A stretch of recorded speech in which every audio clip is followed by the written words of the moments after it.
नमस्कार दोस्तों, आज हम बात करेंगे कि अगर हम एक बिगिनर हैं, बिल्कुल स्टार्टिंग से स्टार्ट करना चाहते हैं, तो इन्वेस्टमेंट क्या होता है, कैसे करें। तो देखिए दोस्तों, बहुत ही सिंपल भाषा में इन्वेस्टमेंट को अगर हम समझेंगे तो इन्वेस्टमेंट वो कोई भी तरीका हो सकता है जिससे अगर हम आज जितने भी पैसे उसमें लगाते हैं, भविष्य में हमें उससे ज़्यादा पैसा मिलेगा। तो क्या हम कह सकते हैं कि जो हम गाड़ी खरीदते हैं वो एक इन्वेस्टमेंट हुआ? नहीं दोस्तों, देखिए क्यों। अगर आज हम एक गाड़ी खरीदते हैं और तो कल आप बताइए 1 साल बाद उसकी वैल्यू कितनी होगी।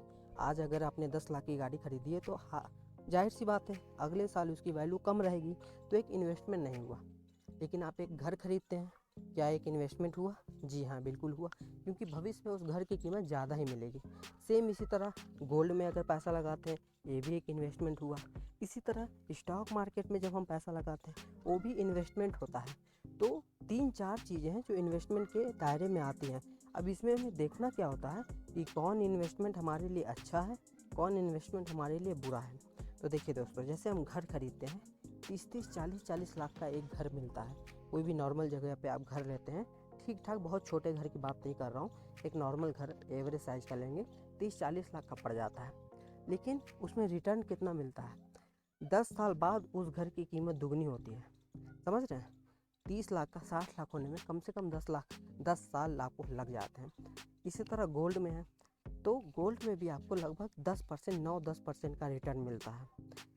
और बात करते हैं अगर स्टॉक मार्केट की, तो स्टॉक मार्केट में आपको एवरेज अगर बात करूँ, जो निफ्टी होता है, निफ्टी 50 होता है, उसका एवरेज रिटर्न 12 से 13% का होता है। और बहुत सारे ऐसे स्टॉक्स होते हैं जिनका एवरेज रिटर्न 15 से 18% तक होता है। किसी अच्छे म्यूचुअल फंड में, कोई अच्छे स्टॉक में अगर आप स्टॉक मार्केट में पैसे लगाते हैं तो ईजिली आपको 18%, 16% ऐसे रिटर्न आपको मिल जाते हैं। तो हम एक समझ सकते हैं कि इन्वेस्टमेंट तो सभी हैं, घर भी इन्वेस्टमेंट है, गोल्ड भी इन्वेस्टमेंट है, स्टॉक मार्केट भी इन्वेस्टमेंट है।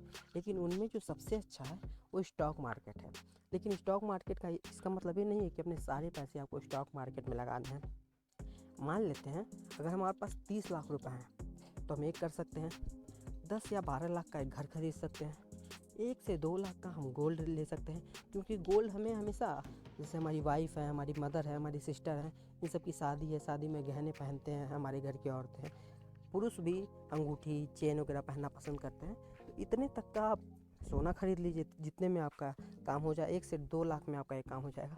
और बाकी जितना पैसा बचता है उसका आप स्टॉक मार्केट लगाइए। मैं नहीं कह रहा हूँ कि 100% आपको पैसा स्टॉक मार्केट में लगाना है, कम से कम 50% लगाइए, और ये कम से कम 10 साल के लिए लगाइए।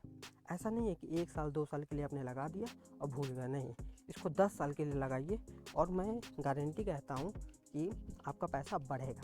अच्छा, कोई स्टॉक खरीदने की एडवाइस मैं नहीं दे रहा हूँ, आपको स्टॉक अपने हिसाब से खरीदना है, अपने सूझबूझ से खरीदना है। मैं सिर्फ आपको अपना एक्सपीरियंस बता रहा हूँ कि अगर हम मार्केट में, स्टॉक मार्केट में 10 साल तक रुकते हैं तो हमें अच्छा खासा रिटर्न मिलता है। तो दोस्तों, आप बताइएगा कि क्या आप स्टॉक मार्केट में पैसा लगाना पसंद करते हैं या नहीं।